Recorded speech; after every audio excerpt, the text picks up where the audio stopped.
Hey, peace world. Thanks for pressing play on another Pay Me No Mind Sports and Entertainment Morning Wood installment. Busy weekend, man. I mean, we got the U.S. Open going on. We had some college football this weekend, winding down the NFL preseason. I saw Bruce, what's his name, Kepka, did something in the world of golf. Tons of boxing on, etc., etc. For those that are still in the game, Stars Network Power made its return this weekend. I'm going to talk about a couple of things, get into some bite down boxing, and then I'm going to hit the road. Entertainment. Eve dropped from Rapsody. I believe it's her third studio album. Deep record in terms of track length or number of tracks. They're all named after influential black women or important black women throughout the ages. For me, the album kind of really got to cooking. Dope album. I'm not gonna front. Dope album, and I might do a deeper review of it later on. I've listened to it about 3 times. But the album really gets maybe cooking for me at a track like 7 or 8. I think it's Maya, for Maya Angelou. I think one thing about Rapsody, she makes a good album, and that's in part due to the being under the tutelage of, it's her goal, one, but then being under the tutelage of somebody like Ninth Wonder, and then Young Guru was involved with Jamla Records. So she makes a fantastic album, and she's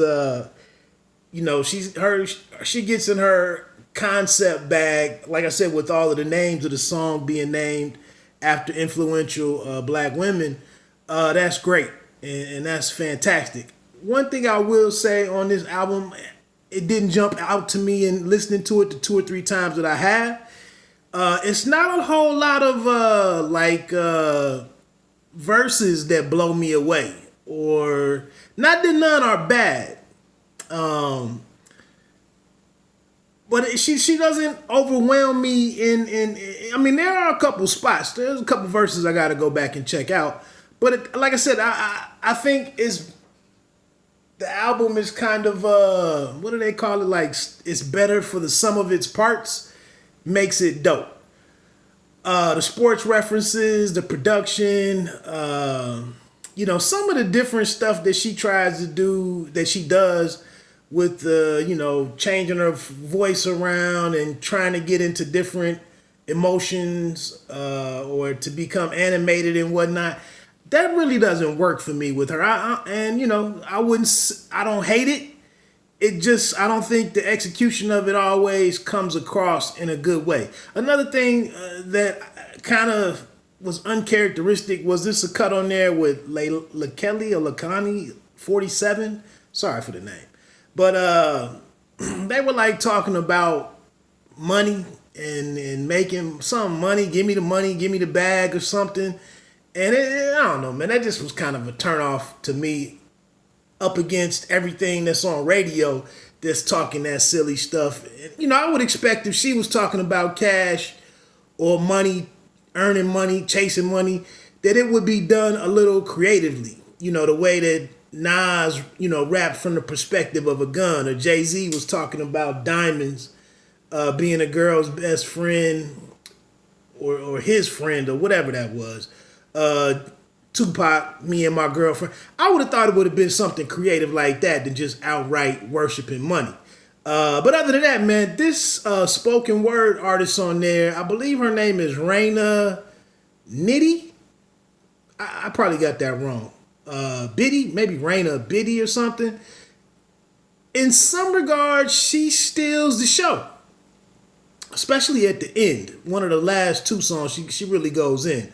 But that was a major high point or standout of the project. And then another, one thing that was kind of disheartening in many ways is Queen Latifah's on there. J. Cole is on there from the track Sojourner, which you already heard. Ibtihaj with Jizza are all dope. But one of the things that's a little disheartening, man, is we're still arguing, and women are kind of still fighting to be, especially black women are fighting to be embraced, or for their beauty to be embraced. And here in 2019, I mean, if we still worrying about sisters being accepted in their natural element and all of that, then what the face are we out here really doing? But I could see some concern for it. You go out and be in the public and see some different things that'll stand out to you. I guess I can understand it. But to be talking about lips and hair and all of this stuff, I mean, everybody should be free and comfortable. Even if you're not being accepted, you should be what you want to be. And you should be presenting what you feel is your best you to the world and running with it. So it's that part of it was like, we're still on this. Maybe, she's reporting, from a woman's perspective, her point of view. So that's enough. I spent several minutes on that already, and I'm behind in my clock. Moving on, obviously in the world of sports, man, it gets no bigger than 29-year-old Andrew Luck retiring from the Indianapolis Colts after 7 years in the NFL. And the man said, basically, he was tired. He was tired of being in this endless cycle of rehab or pain, injury, pain, rehab. And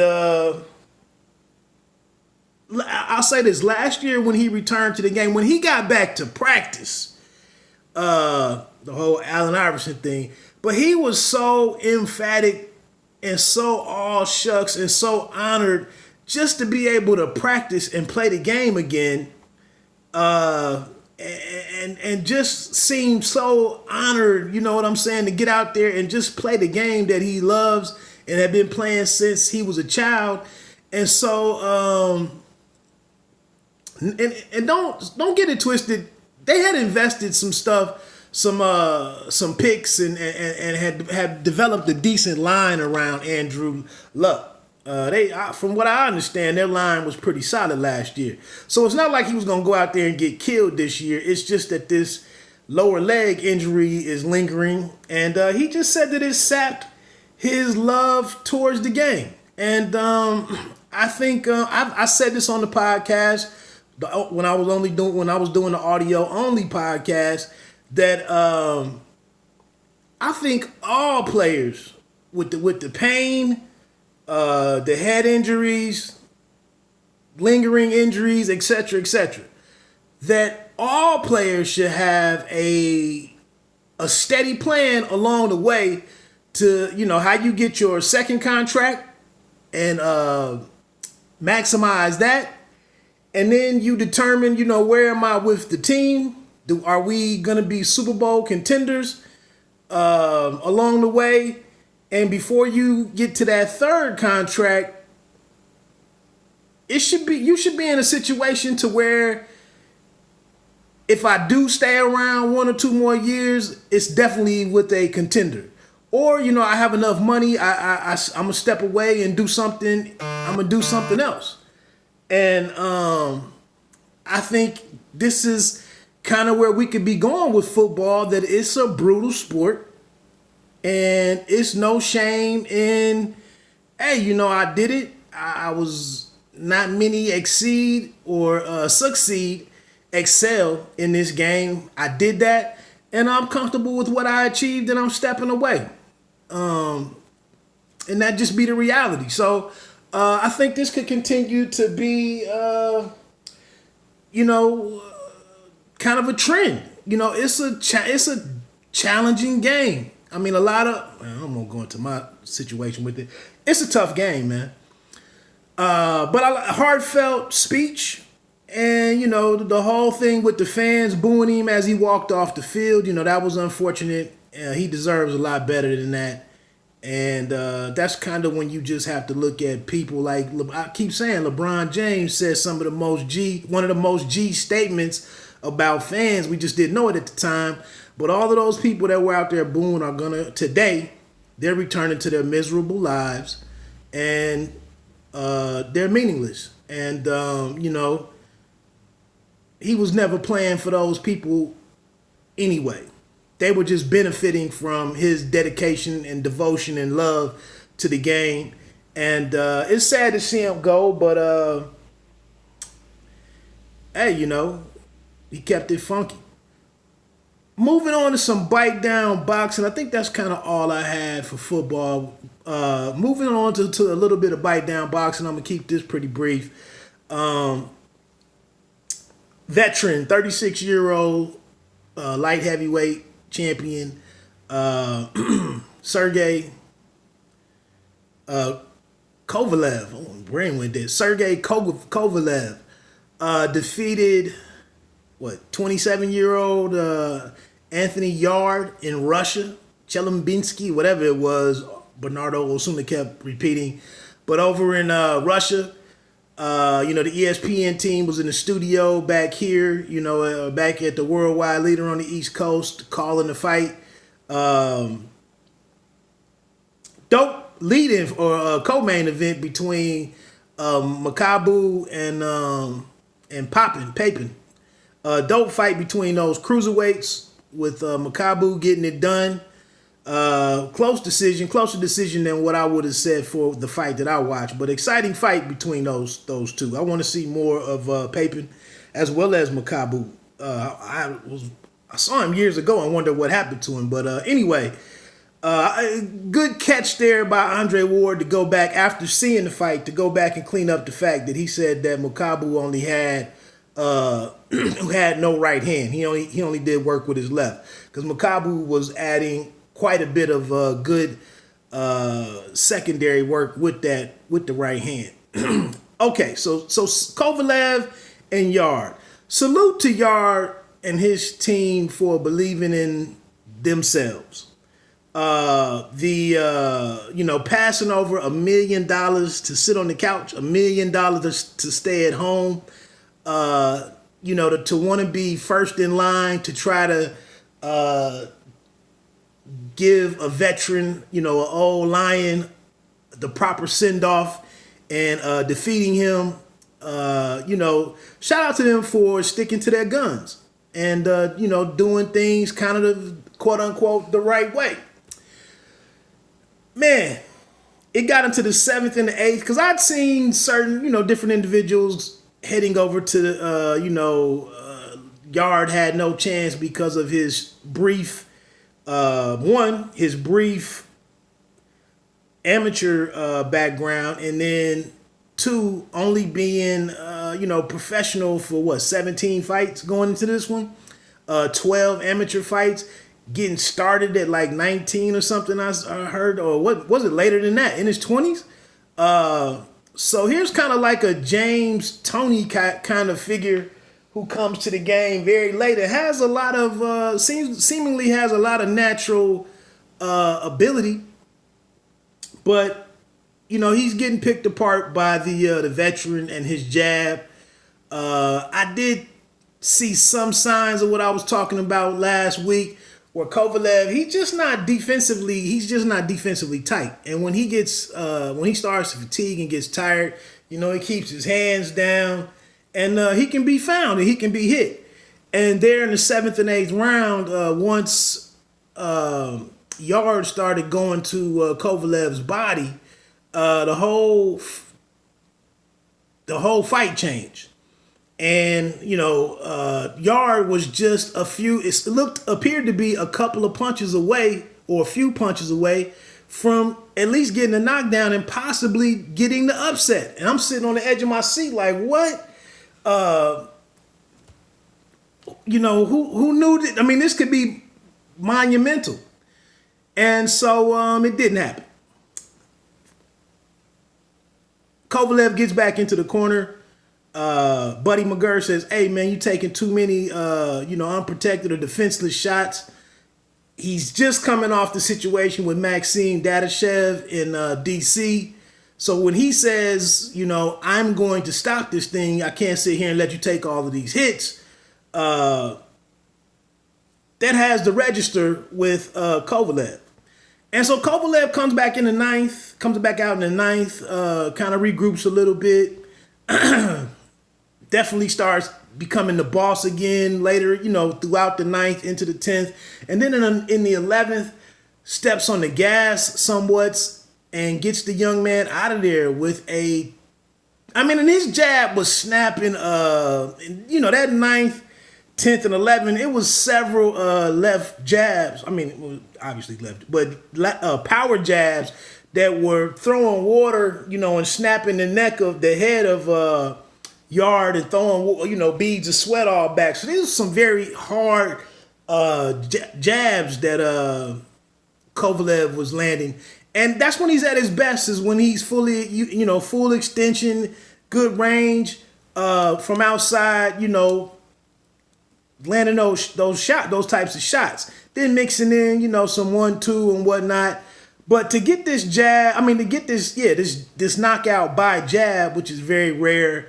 One thing I was disappointed in, I don't know if it was the feed, the stream, or whatever it was, but we didn't get to see the whole 10 count. And don't get me wrong, Yarde was hurt, but I just wondered if it was more fatigue. I wanted to see him try to get up, but I felt like I didn't get to see that based on how they did the camera and whatnot and how they went away. I think they went away to the replay before, they even came back and showed us, how he got counted out. Was he trying to get up? Did he get up to a knee? How did it end? Or maybe I just had too many beverages. No, because it was 3 o'clock, 3:30 or something.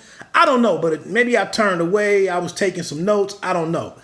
But it was very disappointing not to see the actual conclusion of the match with the 10 count.